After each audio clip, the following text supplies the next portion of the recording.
பொருட்களை தயாரிக்கும் தொழிற்சாலைகளை அரசாங்கம் உருவாக்கும். இத்தகைய நிலமும் வளமும் சார்ந்த தொழிற்சாலைகள் மூலம் பல்வேறு உணவுப் பொருட்களின் உற்பத்தி அதிகரிக்கும்.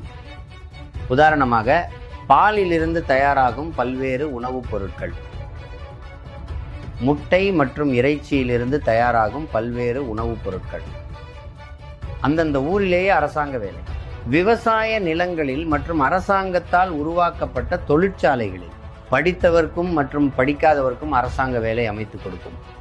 தமிழ்நாடு அரசு அனைத்து தமிழக மக்களுக்கும் சீரான உணவு, நீர், ஆரோக்கியம், கல்வி மற்றும் வேலை வாய்ப்புகளை உறுதி செய்யும். இதனால் தமிழகம் தன் நிறைவு பெறும்.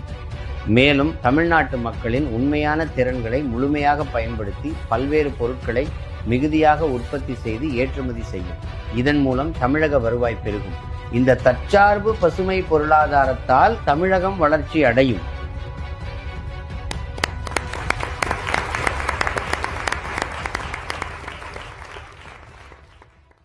சின்னம் விவசாயி. ஓட்டு பாருங்க ஓட்ட, அப்புறம் பாருங்க நாட்டை.